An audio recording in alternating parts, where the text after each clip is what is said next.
My husband didn't realize the call was still on, and I listened as he told my pregnant best friend, once her dad's money comes through, we'll take the baby and leave her with nothing. What if the very technology meant to connect you utterly destroyed your life? My Bluetooth, usually just background noise in Seattle traffic, became the instrument of my deepest, most shattering betrayal. It was a rainy Tuesday, just like any other, and I was heading home from my mom's house. I called Richard, my husband of 15 years, to tell him I was coming home early. He answered with that breathless, hurried tone he always used when he was supposedly in a crucial negotiation. He said he loved me, said he was wrapping up, and then, he thought he hung up. But he didn't. The connection stayed open. The silence on the line stretched for a beat, a heavy, foreboding quiet. Then, the static cleared, and his voice came through the car speakers. But it wasn't the gentle, loving voice he used with me. It was lower, more arrogant, almost a sneer. God, she is so suffocating, Richard said. The clarity was terrifying.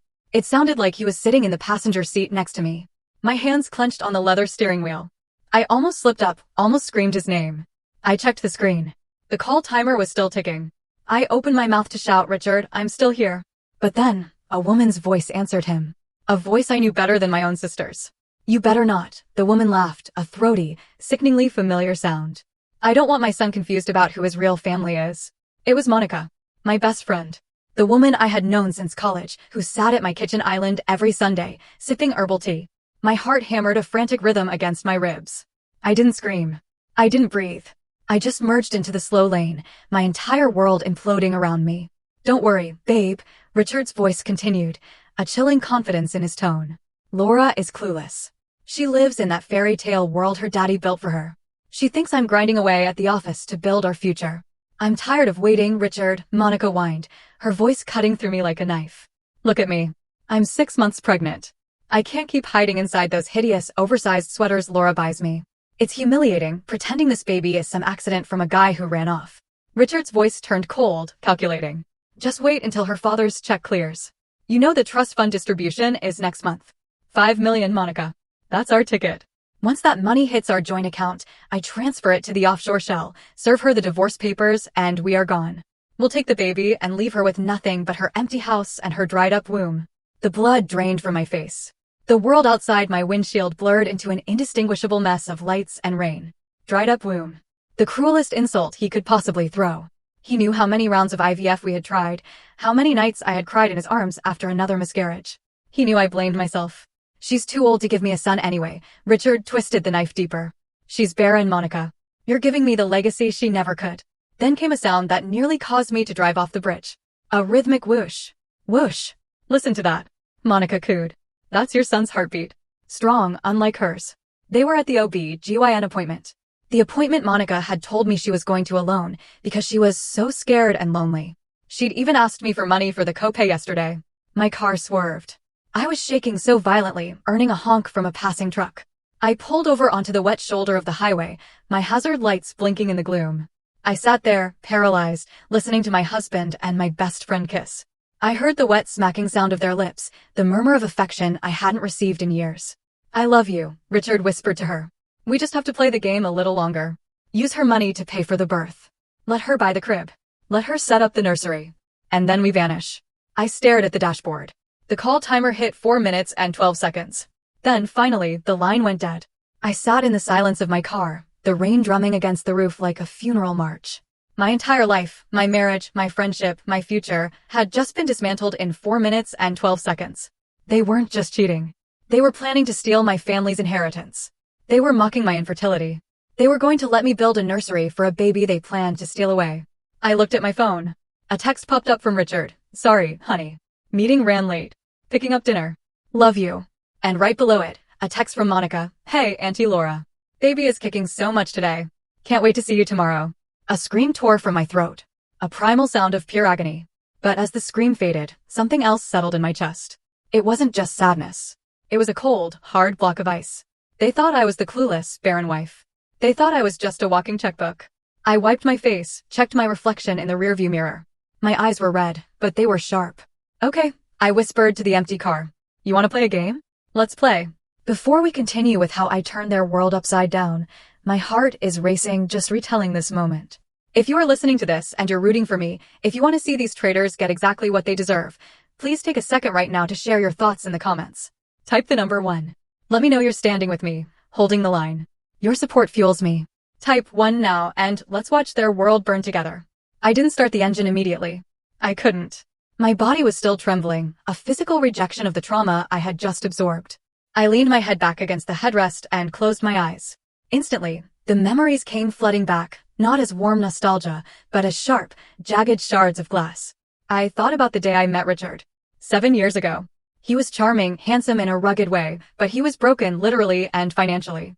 He'd just declared bankruptcy after a failed tech startup. I was the one who paid off his credit card debt so he could qualify for a car loan. I was the one who introduced him to my father, Arthur, a man who built his empire on steel and logistics. He has shifting eyes, Laura, Dad had warned. He looks at your purse, not your face. But I was 35 then, hearing the ticking of my biological clock like a time bomb. I wanted love. I wanted a family. So, I defended Richard. I told my parents he had vision. I paid for our wedding. I bought the house we lived in. I put him on the deed because I wanted us to be equals. Equals. I laughed bitterly in the dark car. We were never equals. I was the host. He was the parasite. And then there was Monica. The betrayal from her cut deeper than the one from Richard. You expect men to be stupid sometimes, but your best friend? Monica was 10 years younger than me. I met her when she was an intern at the charity foundation I managed. She had come to me crying one day because her mother needed surgery and she couldn't afford it. I wrote the check, a personal check, $15,000. I never asked for it back. When she lost her apartment, I let her stay in my guest house for 6 months, rent-free. When she cried about being single and lonely, I held her hand. And when she told me she was pregnant 3 months ago, sobbing that the father was a one-night stand who blocked her number, I was the one who wiped her tears. I remembered taking her shopping just last week. We were at a high-end baby boutique. She had picked out a crib, a ridiculously expensive, hand-carved oak crib. It's too much, Laura, she had said, giving me those wide, innocent, doe eyes. I can't afford this nonsense. I had replied, handing my credit card to the cashier. I'm going to be the honorary auntie. I want this baby to have the best. I remembered Richard standing there with us, looking at the crib. I had thought his soft expression was affection for me and my generosity. Now I knew. He was looking at the crib for his son. They were shopping for their family, on my dime, right in front of my face. They must have laughed about it in bed later. Look at how stupid she is. She's buying furniture for the baby that will replace her. The realization made bile rise in my throat. Every kindness I had shown them was now a weapon they used against me. My infertility, my greatest sorrow, was their punchline. I looked at my phone again. I needed to delete the call log. I couldn't let Richard know I had called. If he saw a 4-minute call that he missed, he would know I heard everything. He would cover his tracks. He would hide the money better. He might even become dangerous. I took a deep breath, forcing air into lungs that felt too tight. I had to go home. I had to walk into that house, look my husband in the eye and not claw his face off.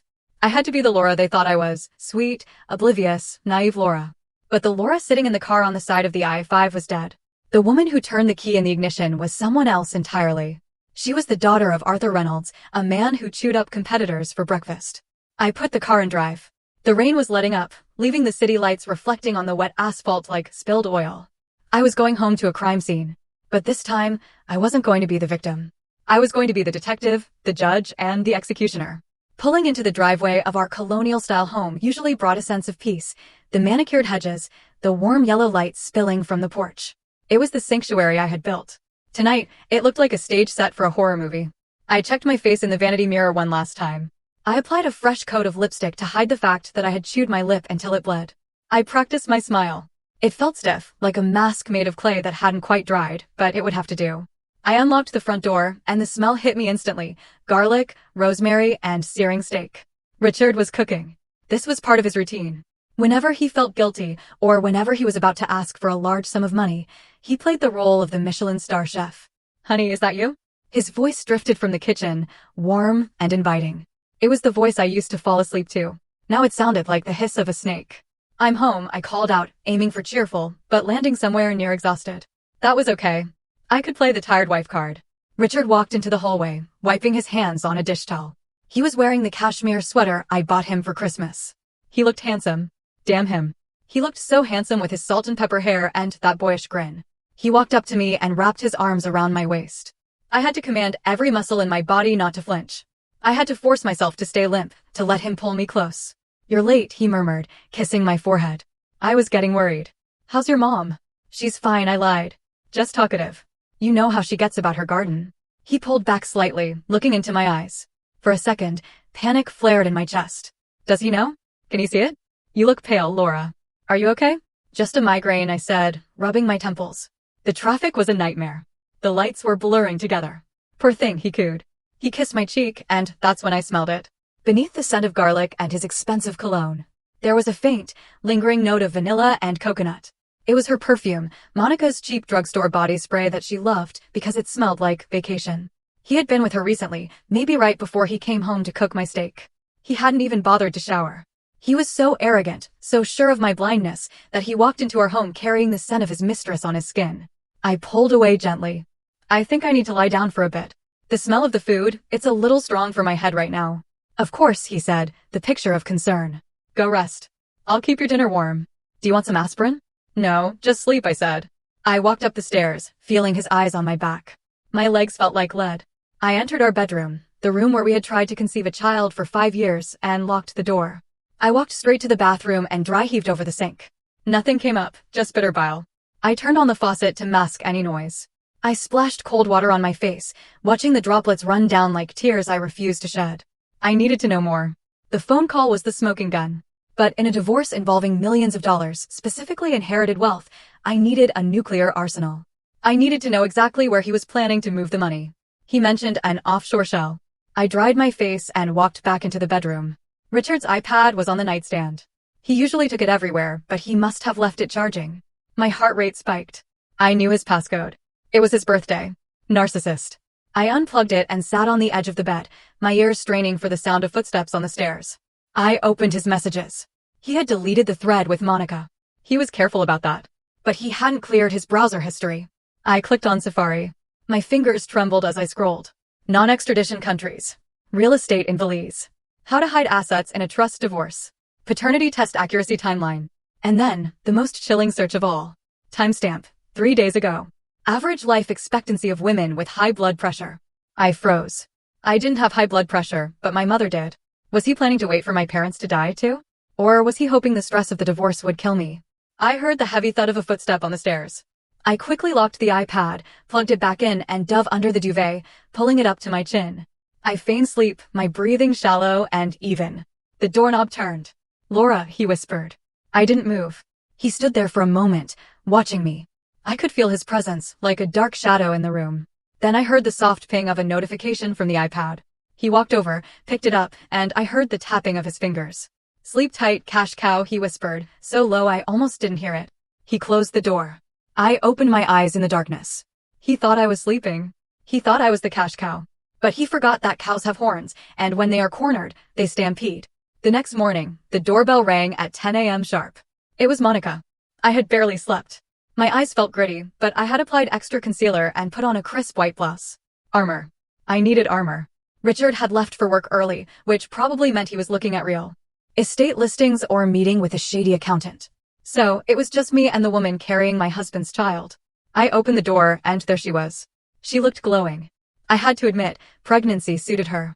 She was wearing one of the oversized cashmere sweaters I had bought her 2 weeks ago. It cost $400. She had spilled coffee on it already. "Laura," she squealed, leaning in for a hug. I held my breath as her body pressed against mine.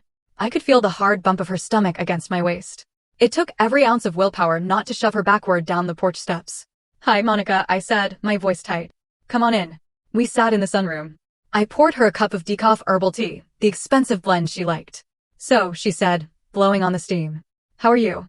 Richard texted me that you had a migraine last night. You poor thing. You really need to take better care of yourself. At your age, stress can be dangerous." At your age. The first dig of the morning. "I'm fine," I said, taking a sip of my black coffee. Just a lot on my mind.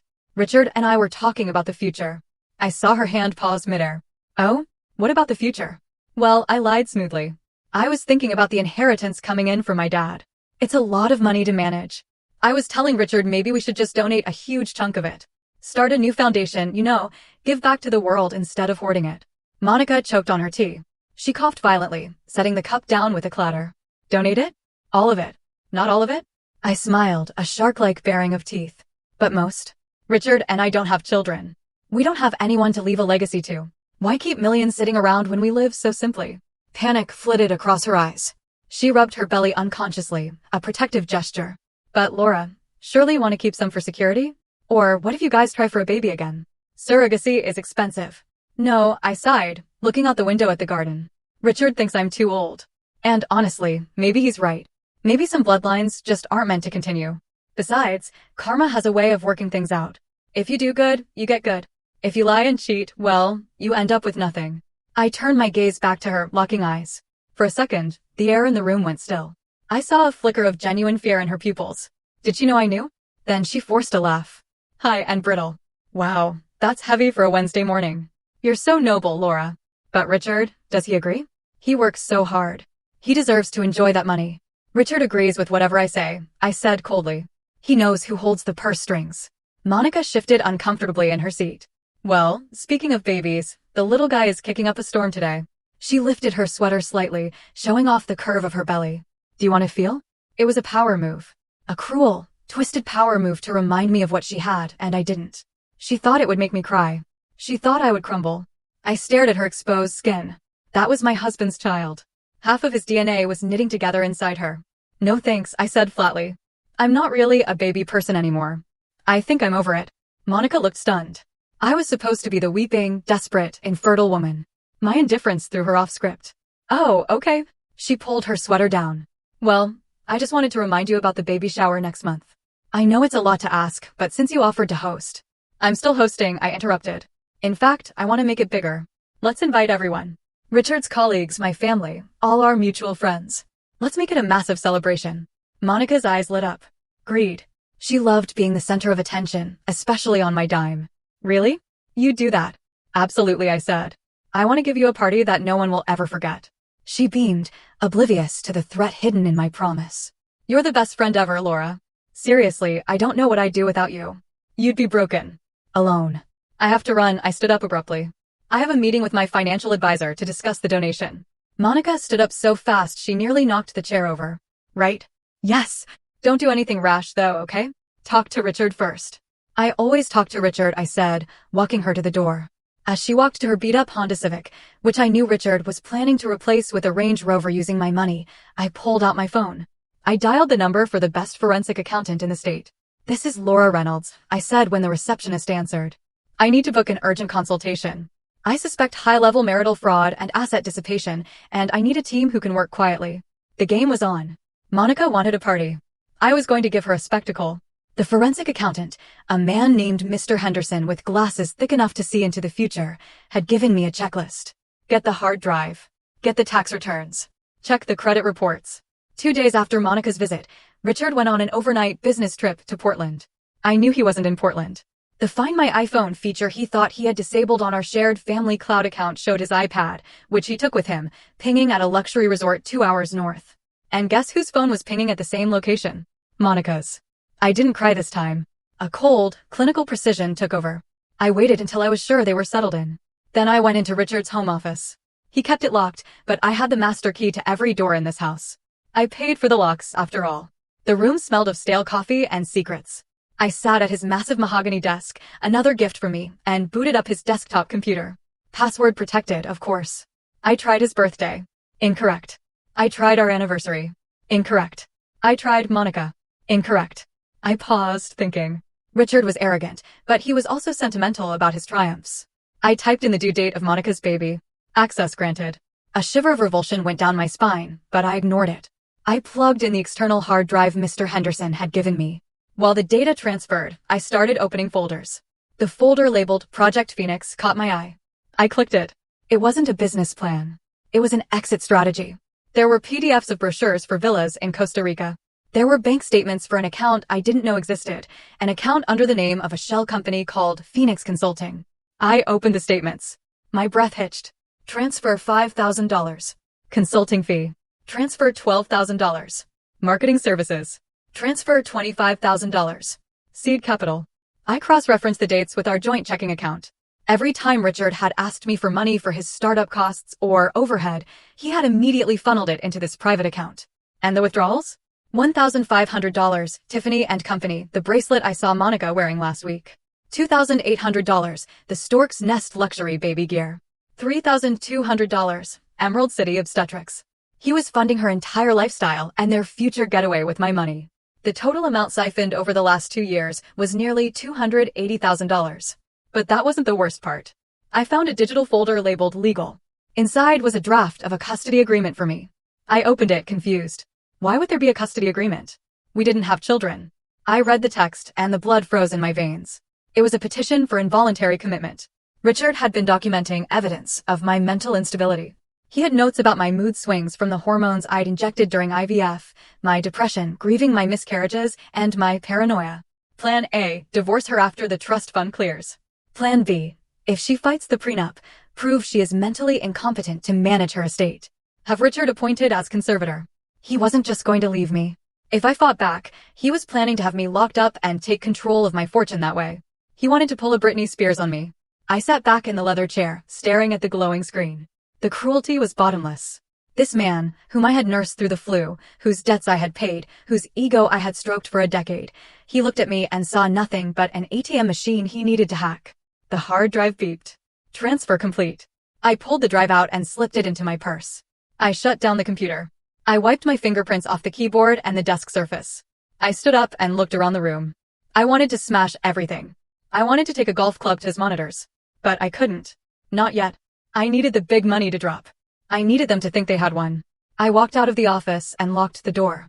My hands were shaking, but not from fear anymore. They were shaking with the adrenaline of the hunt. I went downstairs and poured myself a glass of wine. I sat in the dark living room and dialed my father. Dad, I said when he picked up. Laura, is everything okay? It's late. No, Dad, everything is wrong. But I need you to listen to me, and I need you to not get angry. I need you to help me destroy him. There was a pause on the line. Then Arthur Reynolds' voice came through, low and dangerous as a growling tiger. Tell me everything. My parents' estate was an hour away, a sprawling property on the waterfront that Richard always coveted. He used to walk the grounds and say, "One day this will be ours." I used to think he meant it as a shared legacy. Now I knew he meant it as a conquest. I sat in my father's study the next day. The room was lined with books and smelled of old paper and piped tobacco. My mother, Catherine, sat next to me on the leather sofa, holding my hand. She hadn't said a word since I played the recording of the phone call and showed them the documents from the hard drive. She just held my hand, her grip surprisingly strong. My father stood by the window looking out at the gray ocean. He was 70 years old, but he still had the posture of a general. Involuntary commitment, he repeated the words, tasting like ash in his mouth. He was going to try to declare you insane. To get control of the assets if the divorce got messy, I said, my voice steady. He knew the prenup protects the principle of the trust, but not the income generated during the marriage. If he controls the accounts, I should kill him, my father said simply. He turned around, his eyes cold. I have friends, Laura. He could just disappear. No, I said. That's too easy. And I don't want you going to jail for a worm like him. I want him to suffer. I want him to think he's won the lottery and then realize the ticket is fake. I want him to be humiliated in front of everyone he tried to impress. And I want Monica to realize she bet on a losing horse. My mother finally spoke. The trust distribution, she said. That's what they're waiting for. The $5 million. Yes, I nodded. Next month we stop it, my father said. I'll call the lawyers. We freeze everything. If we freeze it now, he'll know, I argued. He'll panic. He'll hide the assets he's already stolen, the $280,000. He'll delete the evidence. He'll spin the narrative that I'm the crazy one. I need to catch him in the act of trying to steal the big pot. My father sat down at his desk, steepling his fingers. So, you want to trap him? I want to dangle the carrot, I said. I want to make the carrot bigger. 5 million is good. But 10 million? 10 million makes people sloppy. My father smiled, a slow, predatory grin that I recognized from his business negotiation days. You want me to restructure the trust, or at least pretend to? Exactly, I said. Tell him you're so impressed with how he's handled whatever fake business he talks to you about that you want to move the assets early, but to avoid taxes, we need to move it into a joint investment vehicle, something he has to sign for. A liability trap. We set up a shell company. We make it look like an investment fund. We transfer assets into it, but actually we transfer debt. Or we make him sign a personal guarantee for a loan to buy into the fund, my father mused. Make him sign a personal guarantee for a $10 million credit line, I suggested. Tell him it's to leverage the investment. He'll sign anything if he thinks he gets access to the cash. And once he signs that guarantee, my father continued, we call the loan. He'll be personally liable for $10 million he doesn't have. He'll be bankrupt, I said again. And this time, I won't be there to bail him out. My mother squeezed my hand. And the girl, Monica, I said, my voice hardening. She wants a baby shower. I'm going to give her one. That's where we drop the hammer. I want the papers served there. I want the revelation to happen there. My mother nodded. I'll handle the catering. We'll make sure it's an event to remember. We spent the next 3 hours mapping out the details. Project Green Inheritance was born. We drafted the fake legal documents. My father called his most vicious lawyer, a man named Sterling, who scared even me, to prepare the real divorce filing and the fraud lawsuit. When I left my parents' house that evening, I felt lighter than I had in years. The victim was gone. The architect of their destruction was driving the car. I texted Richard, "Great meeting with Dad. He wants to talk to you about a massive opportunity. Hurry home." I saw the 3 dots of his reply appear instantly. On my way. Love you. Love me? Right. He loved the smell of money. And he was about to catch a whiff of the biggest meal he'd ever choke on. That evening, I set the stage. I opened a bottle of vintage Cabernet, one Richard had been saving for a special occasion. I lit candles. I put on the jazz playlist he liked to pretend he understood. When he walked in, he looked flushed. He had probably driven 90 miles per hour to get here after my text. "Laura," he called out, dropping his keys. "What's all this celebration?" "I talked to Dad today," I said, handing him a glass of wine. I was wearing my best silk robe. I had to sell the fantasy. "Really talk to him about us, about your potential." Richard's eyes widened. He took the glass, his fingers brushing mine. And he agrees with me," I said, leading him to the sofa.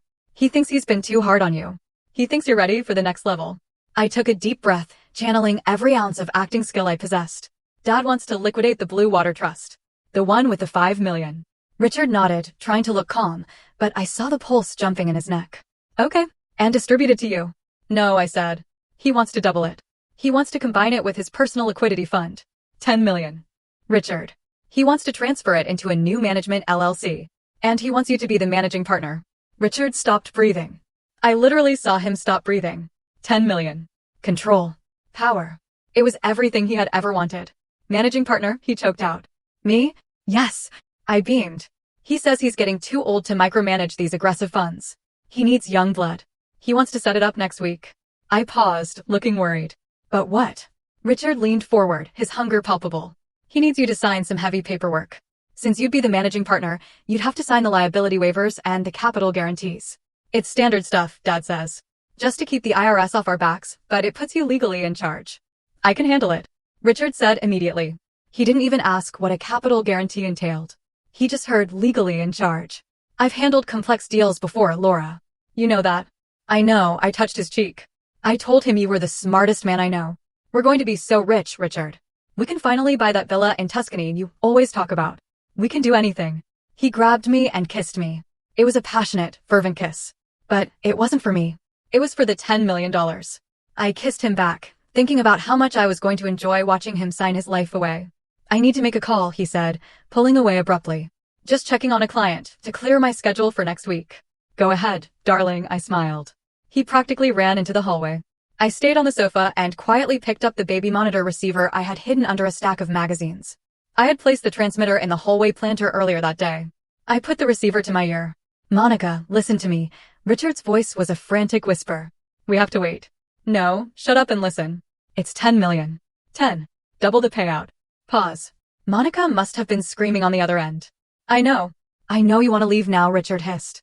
"But can you imagine the difference between 5 and 10? We can live like royalty. We never have to work again. Just hold on. 2 more weeks. The paperwork gets signed next week. Once the funds hit the LLC, I wire it out and we are ghosts." Pause. "I love you too. Look, buy yourself something nice. Buy that car you wanted. Put it on the emergency card. It doesn't matter anymore. We're going to be richer than God." He hung up. I set the receiver down. My hands were steady. He was going to wire the funds out. He thought he was going to empty the account. He didn't know that the account he would be given access to would be a restricted escrow account, and the wire transfer he attempted would trigger the immediate enforcement of the personal guarantee. He was going to attempt grand larceny, and in doing so, he would trigger a debt that would bury him. He walked back into the living room, a smile plastered on his face. "All sorted," he said. "My schedule is clear. I'm all yours." "To us," I said, raising my glass. "To us," he replied, clinking his glass against mine. "To me," I thought. "And to the hell I'm about to rain down on you." The week leading up to the signing was a masterclass in psychological torture. Richard was on his best behavior, playing the doting husband so intensely, it was nauseating. But Monica was cracking. I invited them both to dinner at a high-end seafood restaurant downtown. I told them it was a pre-celebration for the big business deal. I wanted to see them in the same room. I wanted to see the tension. Monica arrived wearing a tight dress that accentuated her bump. She looked tired. Her ankles were swollen. Richard, meanwhile, was glowing, wearing a new suit he had undoubtedly bought with my money. "You look exhausted, Mon," I said as we sat down. "Doesn't she, Richard?" Richard barely glanced at her. He was too busy looking at the wine list. "She looks fine." "So, Laura, did your dad mention the notary date?" "Tuesday," I said. "But let's not talk business yet. Let's talk about the baby, Monica. You must be so excited." Monica glared at Richard. "I am, but it's hard doing it alone, you know, without a partner to help with the heavy lifting." It was a direct shot at Richard. "Well, you have us," I said, patting her hand. "Richard has been so helpful, haven't you, honey? He's been looking at nursery themes with me." Richard froze. He hadn't been looking at nursery themes with me. I was lying, but he couldn't deny it without looking like a bad husband in front of the money source. And he couldn't agree without pissing off Monica. I just glanced at a few, Richard stammered. "He wants a jungle theme." I told Monica, which is funny because I remember you saying you wanted a jungle theme for your baby. Isn't that a coincidence? Monica's fork clattered onto her plate. She turned to Richard, her eyes blazing. "You're looking at nursery themes for her guest room?" "It's just talk," Richard said quickly, sweating. "Laura, let's order." "The lobster looks amazing." "I want the lobster," Monica said petulantly. "And the caviar." "Get whatever you want," I said. "It's on me."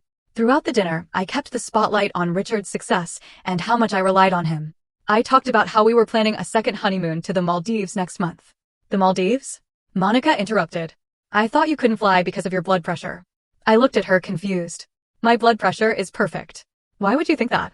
Monica looked at Richard. Richard looked at his plate. He had obviously told her the lie about my health to keep her hopeful that I might die soon. "Oh," Monica mumbled. "I must have misunderstood." "Richard is taking me to the Maldives," I continued, twisting the knife. "It's going to be so romantic. Just the two of us reconnecting." I saw Monica reach under the table. A second later, Richard flinched and kicked his leg. She had kicked him. "Actually," Richard said, his voice high and tight. "Maybe we should wait on the trip, Laura, with the new business." "I'll be very busy." "Nonsense," I said. "We can celebrate." "Unless, is there a reason you can't go?" "No," Richard said, miserable. "No reason." Monica suddenly stood up. "I need to go to the bathroom." She stormed off. "You should go check on her, Richard," I said innocently. "She seems hormonal." "You're so good with people." I should stay here with you," he said. He was terrified to leave me alone, terrified I'd suspect something. He was prioritizing the money over his pregnant mistress. I watched him make that choice. He chose the $10 million over his unborn child and the woman he claimed to love. "Don't be silly," I said. "Go. I'll order dessert." He hesitated, then got up and walked toward the restrooms. I waited 5 seconds, then followed them. I didn't go into the bathroom. I stood in the corridor near the alcove where the payphones used to be. I heard hushed, angry whispering coming from the hallway near the emergency exit. "You are humiliating me," Monica hissed. "Talking about honeymoons, jungle themes. You're playing house with her while I'm carrying your kid. Keep your voice down." Richard snapped. "Do you want to blow this?" "It's 10 million, Monica. For 10 million, I will dance a jig in a tutu if she asks me to. Just shut up and eat your lobster. In 2 weeks, she's history." "I hate her," Monica sobbed. "I hate her so much. She sits there so smug, throwing her money around." "She's a fool," Richard said. "She's a pathetic, lonely fool, and we are going to bleed her dry now. Wipe your face and get back out there. We are almost at the finish line." I stepped back into the shadows as they composed themselves. "We are almost at the finish line," he said. He was right, but he didn't realize that the finish line was actually the edge of a cliff, and I was the one who had greased the edge. I went back to the table and sat down. When they returned, I was smiling. "I ordered the chocolate lava cake," I said. "It's going to be explosive." The dinner with Richard and Monica had confirmed their greed, but in the eyes of the law, greed isn't a crime. Adultery, however, in our state and under the ironclad terms of our prenuptial agreement, was a breach of contract that could strip Richard of any claim to spousal support. But I needed more than just a recording of a phone call, which a good lawyer could argue was obtained illegally or taken out of context. I needed biological proof. I needed to tie Richard to that baby with a knot so tight even Houdini couldn't slip out of it. I needed his DNA, and I needed hers. Richard was easy. I pulled hairs from his hairbrush every morning, just out of habit, to keep the sink clean. But Monica? Monica was the challenge. 2 days after the dinner, I texted Monica. "Hey, I found some incredible vintage maternity clothes in the attic that my mom saved. Chanel, Dior, they would look amazing on you. Want me to drop them by?" The trap was baited with vanity. Monica couldn't resist high-end labels. She texted back immediately, "OMG, yes." I'm at the apartment. Come over. The apartment. The bachelorette pad she claimed she was renting with her savings. In reality, it was a $3,500 a month condo in Bellevue that Richard paid for using funds siphoned from my retirement account. I drove over with a garment bag full of clothes I had bought at a thrift store and dry cleaned to look expensive. When she opened the door, the smell of the place hit me. It smelled like him. His cologne was in the air. His shoes were by the door. It was a second home. A shadow life they were living right under my nose. Laura. She hugged me, her eyes immediately darting to the garment bag. You are a lifesaver. Nothing fits me anymore. Happy to help, I smiled, stepping inside. Can I use your restroom? That coffee went right through me. Sure, down the hall, she said, already unzipping the bag to get to the Chanel. I walked into the bathroom. It was masterfully cluttered with her beauty products. And there, in a ceramic cup by the sink, were 2 toothbrushes. One pink, one blue. I pulled a Ziploc bag from my purse. I grabbed the blue toothbrush Richard's. I knew the brand. He had sensitive gums. I bagged it. Then I grabbed a hairbrush full of long blonde strands from the counter. Monica's. I bagged that too. But I needed something directly linking the pregnancy to Richard. A toothbrush proves he sleeps here, not that he's the father. I opened the cabinet under the sink. Nothing but towels. I checked the small trash can in the corner. It was mostly tissues and makeup wipes.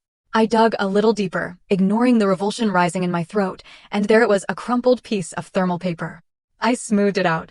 It was a receipt from the OB/GYN clinic from 3 days ago. Emerald City Obstetrics. Patient, Monica Stevens. Guarantor/responsible party, Richard Vance. Service, 24-week ultrasound. He had signed for it. He had literally put his name on the financial responsibility form for the ultrasound. He was so arrogant, so sure I would never see this, that he didn't even use cash. I took a photo of the receipt and then slipped the original into my pocket. Everything okay in there? Monica called out. Just washing my hands. I chirped. I flushed the toilet for effect and walked out. Monica was holding up a silk blouse against her chest in the hallway mirror. This is gorgeous, she said. Is it real vintage? It is, I lied. It looks perfect on you. Wear it to the party. I will, she beamed. By the way, Richard said the business deal is happening Tuesday. He seems stressed, but excited. He is, I said, walking to the door. He's about to become a very powerful man, Monica. We should all be ready for changes. I'm ready, she said, rubbing her belly. I was born ready. I drove straight to the private lab my lawyer, Sterling, had recommended. I handed over the Ziploc bags and the receipt. I need a rush on this, I told the technician. I need a paternity profile and a comparative analysis. I need to know that the DNA on this toothbrush matches the DNA of the father, and I need it to match my husband. We can have a preliminary match in 48 hours, the technician said, but for court admissible. I don't need it for court yet, I interrupted. I need it for a video presentation. He looked at me confused, but took the credit card. Driving home, I felt a strange sense of calm. The pieces were locking into place. I had the financial trap set with my father. I had the social trap set with the party. And now I had the biological trap. Richard came home that night whistling. He kissed me on the cheek. Big day tomorrow with your dad, he said. I've been reviewing the prospectus. You're going to do great, I said, stroking his lapel. Just make sure you sign everything. Dad hates hesitation. I won't hesitate, Richard promised. He had no idea. He was about to sign his own death warrant, and he was whistling while he did it. Tuesday morning arrived with a gray, ominous sky, the kind of Seattle weather that usually made Richard complain about his joints. But today, he was electric. He spent an hour in front of the mirror adjusting his tie, checking his teeth. He looked like a man preparing to accept an Oscar. Do I look like a managing partner? He asked, turning to me. You look like a $10 million man, I said. It wasn't a lie. That was exactly the amount of debt he was about to incur. We drove to my father's office in the city. The Reynolds building was a steel and glass monolith that Richard always stared up at with envy. Today, he walked in like he owned it. My father, Arthur, was waiting for us in the boardroom. The table was long enough to land a plane on. Sitting next to him was a man Richard didn't know. Mr. Sterling, introduced simply as the family's legal consultant for the trust. Richard, my father said, standing up but not offering a hand. Arthur, Richard nodded, trying to match my father's gravitas. Ready to get to work. Excellent. Let's not waste time. My father slid a stack of documents across the polished mahogany. They were thick, bound in blue covers, looking every bit the official transfer of wealth Richard had dreamed of. As Laura explained, my father began, his voice smooth as aged whiskey. We're consolidating the Blue Water assets into a new entity, Vance Reynolds Capital, to avoid the gift tax and the inheritance delays. We are structuring this as a leveraged buy-in. Richard nodded sagely, but I could tell by the glaze in his eyes he didn't understand half of what Arthur was saying. He just heard Vance Reynolds Capital, his name. First, you will be the sole managing director, Sterling piped up, tapping the paper. This gives you unrestricted trading authority. However, to satisfy the SEC and the banking covenants, the director must personally guarantee the leverage line. It's a formality. The assets cover the loan 10 times over. Of course, Richard said, reaching for the silver pen. Standard procedure. Read it carefully, Richard, I said softly, feigning concern. It's a big commitment. He shot me a look that said, shut up. Let me handle this. I know what I'm doing, Laura. He flipped to the signature page. He didn't read the clause on page 42 that defined the assets as non-liquid and subject to a 5-year lockup. He didn't read the clause on page 50 that stated the leverage line was callable immediately upon any evidence of marital infidelity or misappropriation of funds. And he certainly didn't read the fine print that made the personal guarantee absolute, piercing the corporate veil, meaning they could come after his car, his clothes, and any future earnings. He signed his name with a flourish. Richard Vance. Done, he said, capping the pen. My father watched him, his face unreadable. Welcome to the deep end of the pool, Richard. When do the funds hit?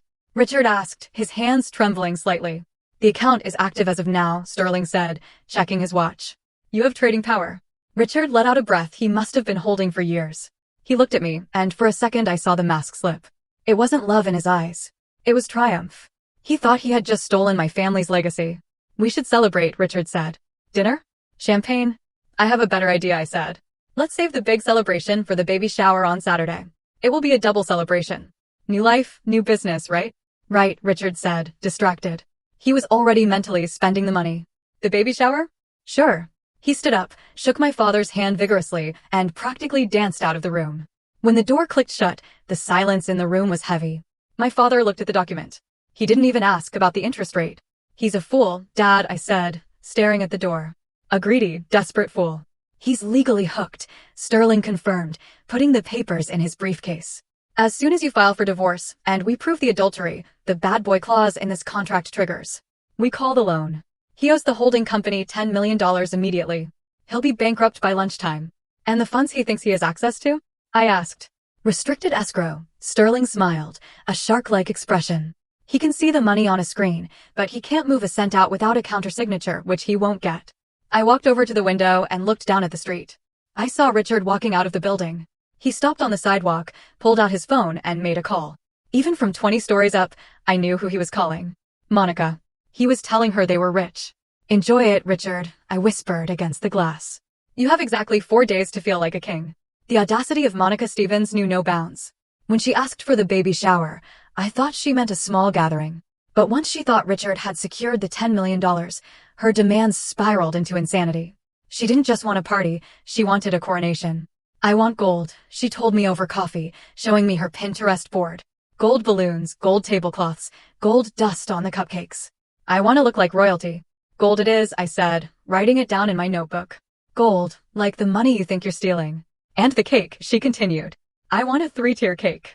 And for the reveal, I don't want just a balloon pop. That's so basic. I want a video, a montage of my journey, ending with the color reveal on a big screen. I looked up at her. She was practically handing me the weapon to kill her with. A video on a big screen, I repeated slowly. That is a brilliant idea, Monica. I can put that together for you. I have all those photos from our trips and the ones you sent me of the ultrasound. Yes, she clapped her hands. Use the ultrasound pics and put some emotional music behind it. Something like 8,000 years. I'll make sure it's very emotional, I promised. She wanted the party at my house. Of course she did. She wanted to parade her fertility in the home of the barren woman she was betraying. She wanted to stand in my living room, surrounded by my friends, eating my food and secretly laughing at me. Are you sure you're okay with this, Laura? She asked, putting on a fake pout. I know, the baby stuff is hard for you. I'm over it, I said, sipping my tea. Really? I'm just happy for you and for the father, whoever he is. Monica smirked. Oh, he'll be happy. Trust me. Saturday arrived. The gender reveal day. My house was transformed into a glittering palace of deception. Gold streamers hung from the chandeliers. A catering team, paid for by me, was setting up a buffet of lobster sliders and truffle fries. Richard was pacing the hallway, looking nervous. Is this too much? He asked, adjusting his tie. People might talk. Why are we doing this for your assistant? She's my best friend, Richard, I said, fixing his collar. And besides, we're celebrating us too. Remember the deal? We can announce it to everyone tonight. Right? He relaxed slightly. The deal. Guests started arriving at 2 p.m. It was a mix of Richard's business associates, who he wanted to impress with his new wealth, my family, who were all in on the plan, and Monica's friends, a gaggle of women who looked at me with pity, clearly knowing more than they should. Monica arrived in a white limousine. She stepped out wearing a gold sequin gown that hugged her bump. She looked like she was arriving at the Met Gala, not a backyard barbecue. "Welcome to the party," she shouted, waving to everyone. She walked straight to Richard and gave him a hug that lasted 3 seconds too long. I watched from the balcony. The way she looked at him, it wasn't just love, it was ownership. She thought she owned him now. She thought she owned this house, this life. My mother walked up beside me. She was wearing black, like she was attending a funeral. In a way, she was. "Are you ready?" Mom asked. "I've been ready for a lifetime," I said. "The server is set up," Mom whispered. "The projector is focused. Dad has the security team on standby in the garage." "Good." I looked down at the crowd. Monica was holding court near the chocolate fountain, laughing loudly. Richard was holding a scotch, looking smugly at my father's business partners, probably bragging about his new managing director title. They were so high up. The fall was going to be breathtaking. "Laura." Monica waved at me from below. "Come down. It's time for the video." I smiled and waved back. "Coming." I walked into my bedroom and opened the safe. I took out the USB drive. It contained the file named monicas_journey.mp4. But I had edited it. Oh, I had edited it beautifully. I checked my reflection. I wasn't the sad, infertile wife anymore. I was the karma they didn't believe in. I walked down the grand staircase, the USB drive warm in my hand. The crowd parted for me. I felt like a gladiator entering the arena. "All right, everyone," I announced, grabbing the microphone. "Gather round. Monica has been dreaming of this moment for months. She wants to show you all the truth about this miracle baby." Monica beamed, clutching Richard's arm. Richard looked uncomfortable, but forced a smile. I plugged the USB into the laptop connected to the projector. The massive screen in the living room flickered to life. "Lights, please," I called out. The room went dark. The darkness in the room was heavy, filled with the hushed anticipation of 50 guests. The air smelled of expensive perfume and the ozone tang. Of a storm about to break. I stood by the projector, the hum of the cooling fan vibrating against my fingertips. I looked out at the faces illuminated by the ambient glow of the screen. There was Monica, standing front and center, her hands cradling her belly, her face turned upward in rapturous expectation.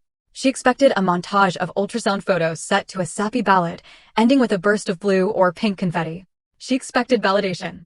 She expected to be the star. There was Richard, standing slightly behind her, shifting his weight from foot to foot. He was swirling the ice in his glass, his eyes darting around the room. He was trying to look casual, trying to maintain the distance of a supportive boss while secretly sharing the intimacy of a father. He had no idea that in his pocket, the phone he thought was secure had been cloned by my forensic team 3 days ago. There was my father, Arthur, standing by the patio doors. He wasn't looking at the screen. He was looking at Richard with the cold, dead stare of a sniper, waiting for the green light. Beside him, 2 men in dark suits, private security masquerading as caterers, stood with their hands clasped in front of them, ready to move. And there was me. My heart was hammering against my ribs like a trapped bird, but my hands were steady. This was the moment of no return. Once I pressed play, there was no going back to the polite fiction of my marriage. Once I pressed play, I would be a divorcee. I would be the woman who nuked her own life to kill the cancer growing inside it. But looking at them, the husband who called me barren and the best friend who stole my money to buy her maternity clothes, I didn't feel fear. I felt a righteous, burning clarity. I gripped the remote control. My thumb hovered over the enter button. Time seemed to slow down. I could hear the individual breaths of the people in the front row. I could hear the ice clinking in Richard's glass. I thought about the nursery I had never gotten to decorate. I thought about the nights I spent injecting hormones into my bruised stomach while Richard was working late with Monica. I thought about the check for $10 million Richard thought he controlled. "This is for you, Laura," I whispered to myself. The Laura who deserved better. I looked directly at Richard. For a split second, our eyes locked in the dim light. He frowned. He saw something in my face. Not the adoration he was used to, but a shark-like flatness. His smile faltered. He took a half step forward, his mouth opening to ask a question. "Laura," he mouthed.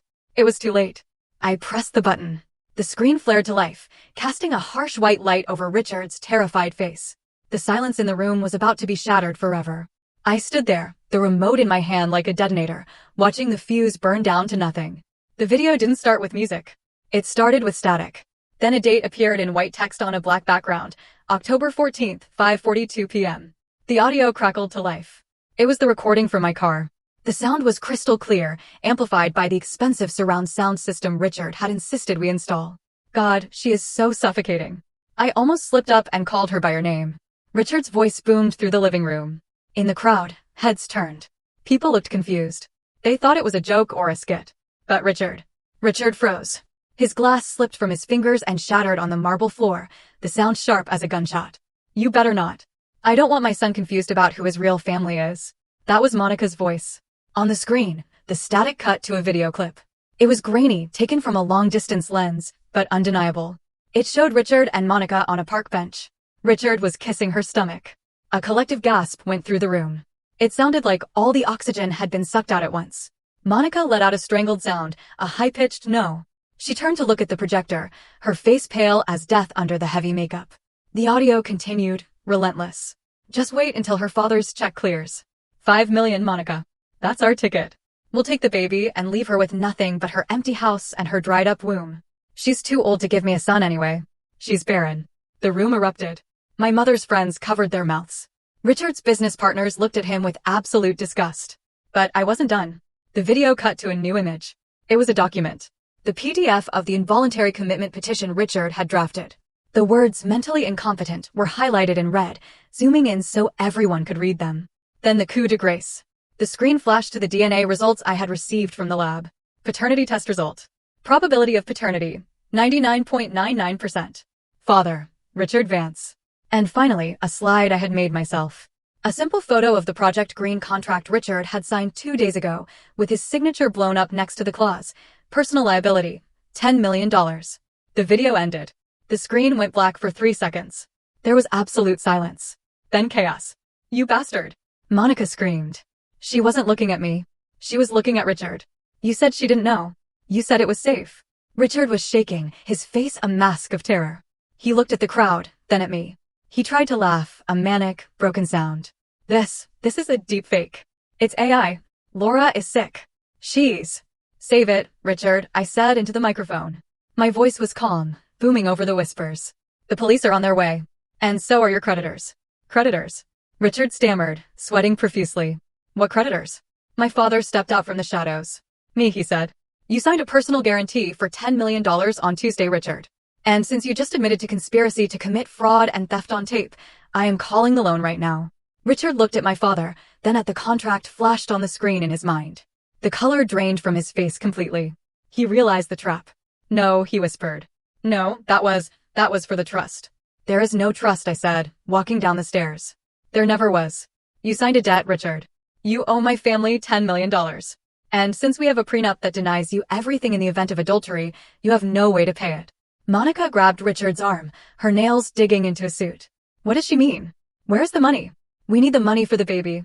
Richard shoved her away hard. She stumbled back, almost falling into the dessert table. Get off me. Richard roared, losing all control. You stupid cow. You couldn't keep your mouth shut. You ruined everything. The crowd gasped again. This was the man who played the gentleman. Now he was a cornered rat attacking the pregnant woman he claimed to love. Get out, I commanded, pointing to the door. Both of you. Get out of my house. Laura, please. Richard turned to me, his eyes wild, switching tactics instantly. He felt his knees. Actually, dropped to his knees in the middle of the gold confetti. Laura, baby, listen. She trapped me. She seduced me. It was a mistake. I love you. I was just saying those things to keep her quiet until I could get rid of her. It was pathetic. It was revolting. You just tried to claim I was insane to steal my money, Richard. I looked down at him with pure contempt. You aren't a victim. You're a parasite. I nodded to the security guards. Take the trash out, I said. The security guards, 2 hulking men who looked like they chewed glass for breakfast, moved in. One grabbed Richard by the arm, hauling him up from his knees like a rag doll. The other moved toward Monica. Don't touch me. Monica shrieked, batting the guard's hand away. I'm pregnant. You can't touch me. Then walk, the guard said, his voice flat. The walk of shame was excruciatingly long. Richard tried to struggle, shouting about his rights, about his lawyer. Call your lawyer, my father shouted after him, his voice booming. He's already seen mine on Monday. As they were dragged toward the front door, the guests parted like the Red Sea. No one looked at them with sympathy. Even Monica's friends were filming it on their phones, live streaming the downfall of the woman who had bragged about her rich baby daddy for months. At the door, Richard grabbed the door frame, desperate. He looked back at me, tears streaming down his face. Laura, think about what you're doing. We have 15 years. You can't just throw me away. You threw us away the moment you decided my womb wasn't good enough, I said. Goodbye, Richard.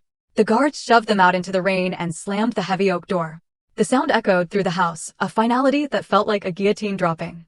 Silence returned to the room. The party was ruined. Obviously. The gold balloons looked tacky now. The cake was uncut. I stood at the bottom of the stairs, trembling not from fear, but from the massive adrenaline dump leaving my body. My mother walked up to me and wrapped me in a hug. It's over, she whispered. You did it. I'm sorry, I said to the guests, my voice shaking slightly. There won't be a cake cutting.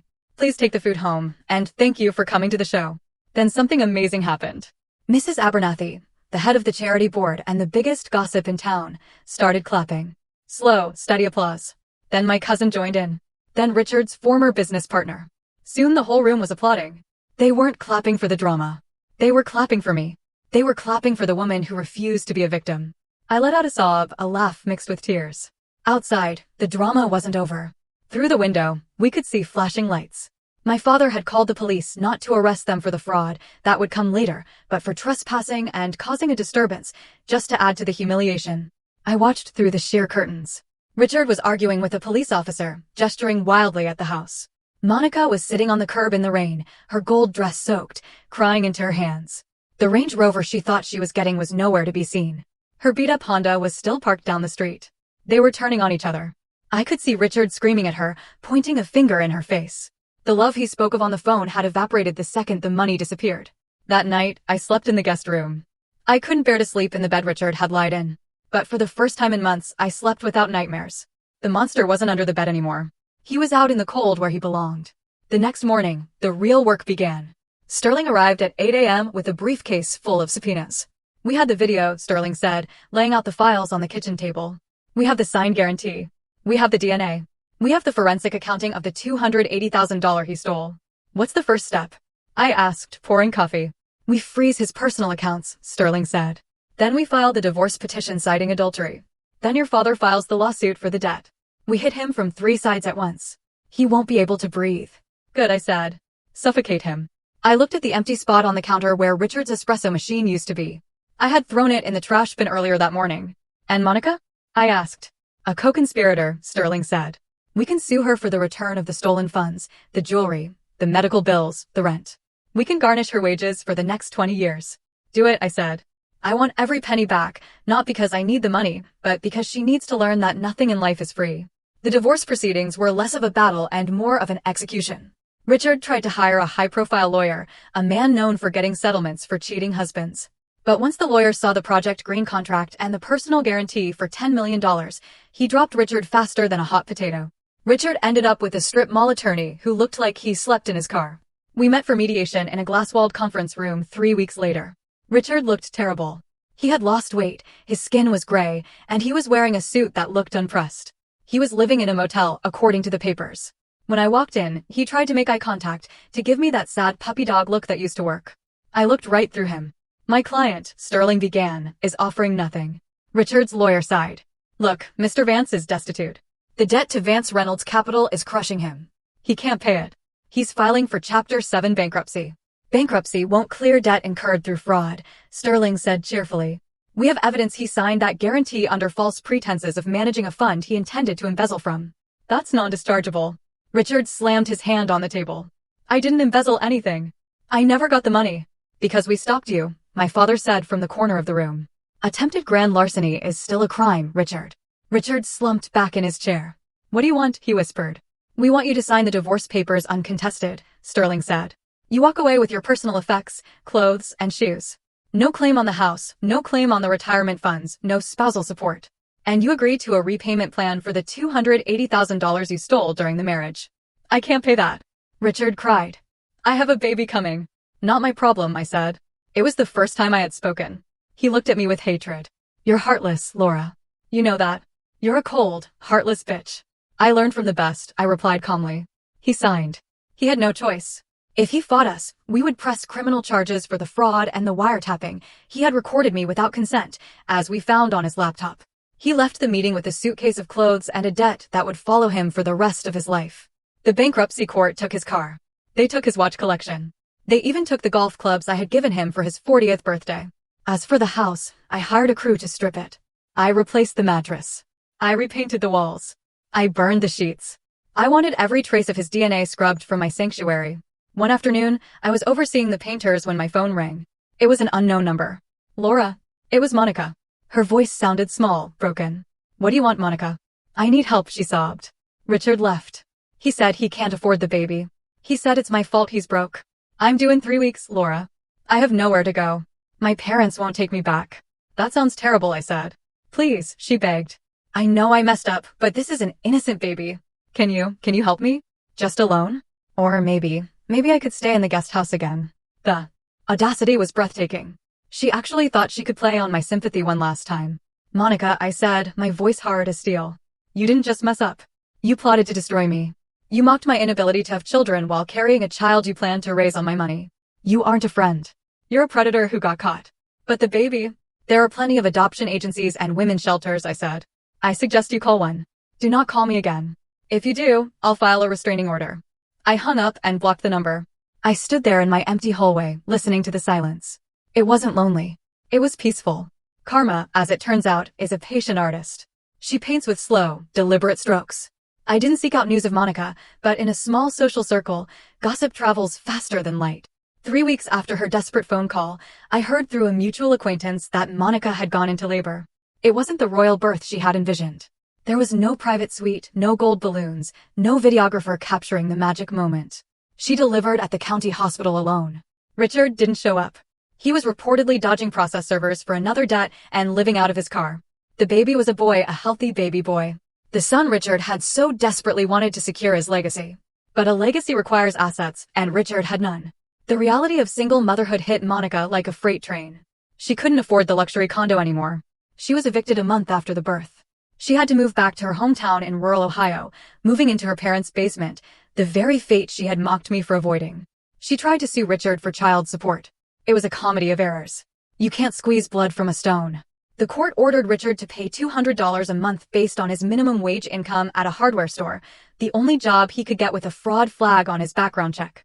$200 a month. That wouldn't even cover the diapers she used to buy with my credit card. As for her career? Dead. The industry we worked in was tight-knit. Everyone knew what she had done. I didn't even have to badmouth her. The video from the party had circulated quietly. No reputable charity or foundation would hire a woman known for embezzling from her benefactor.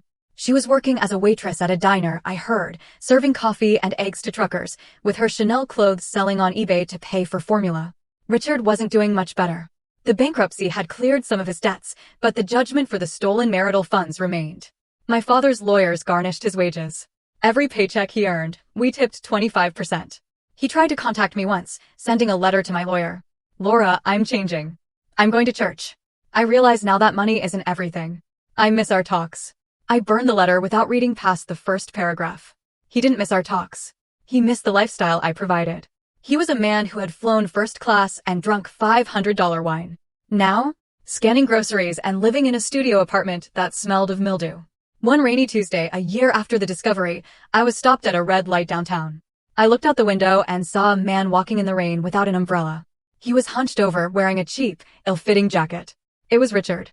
He looked 10 years older. His hair was thinning. The arrogant strut was gone, replaced by the shuffle of the defeated. He was waiting for the bus. The Richard the first knew wouldn't be caught dead on a bus. The light turned green. I didn't honk. I didn't roll down the window to shout an insult. I just pressed the accelerator of my Mercedes and drove past him. He didn't see me. He was too busy looking at his shoes. That was the moment I knew I had truly won. Not because he was miserable, but because I felt absolutely nothing seeing him. No anger, no sadness, just indifference. He was a stranger, a cautionary tale in a wet jacket. And Monica? I checked her Facebook profile once, a moment of weakness. It was a stream of complaints. So tired. Why don't men step up? Need a babysitter who works for cheap. There were photos of the baby. He looked like Richard. Poor kid. I hoped he would grow up to be better than his parents, but the odds were stacked against him. I closed the laptop. Their story was over in my book. They were just footnotes now, ugly, messy footnotes in the chapter before my real life began. They say the best revenge is living well.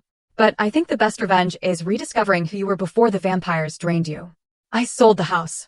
The colonial mansion with the gold streamers and the bad memories was too big for one person. I didn't want to walk past the guest room where Monica had slept or the kitchen where Richard had cooked his guilt steaks. I bought a modern glass-walled house overlooking the Sound. It was full of light, clean lines, no dark corners for secrets to hide. I started a new foundation. This one focused on financial literacy for women. I wanted to teach women how to protect their assets, how to spot financial abuse, how to ensure that no man could ever do to them what Richard tried to do to me. I called it the Phoenix Fund, a little inside joke for myself, reclaiming the name Richard had used for his shell company. My parents were my rock. My father, the tough-as-nails businessman, softened in the aftermath. We spent weekends gardening together. He never said, "I told you so." He just said, "I'm proud of you." And the baby issue, the dried-up womb comment that had haunted me. I went to therapy, a lot of therapy. I unpacked the shame I had carried for not being able to conceive. I realized that my value wasn't located in my uterus. I had so much love to give, and there were so many ways to give it. I became a court-appointed special advocate, CASA, for children in the foster system. I used my resources to help kids who had been abandoned by parents like Richard and Monica. One afternoon, I was at a fundraiser for the new foundation. I was wearing a red dress, a color I never wore with Richard because he said it was too aggressive. I felt powerful. A man approached me. He was older, distinguished, with kind eyes. "Laura Reynolds," he asked. "I'm David. I've heard a lot about your work with the foster program."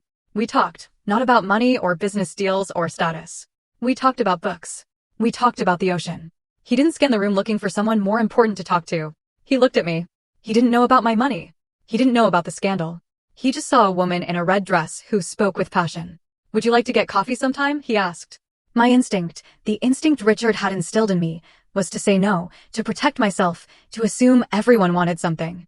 But then I remembered the woman who drove past Richard at the bus stop. That woman wasn't afraid anymore.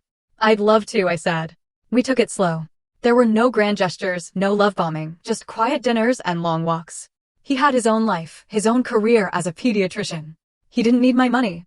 He insisted on splitting the bill. One night, 6 months later, we were sitting on my deck watching the sunset. "You seem happy," David said.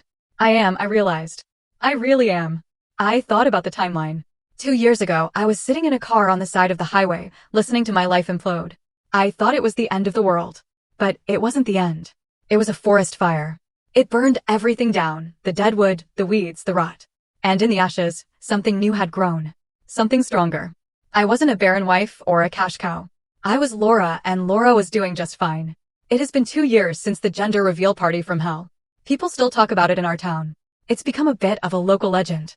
The night the Reynolds heiress dropped the mic on her cheating husband. I don't mind the whispers anymore. In fact, I wear them like a badge of honor.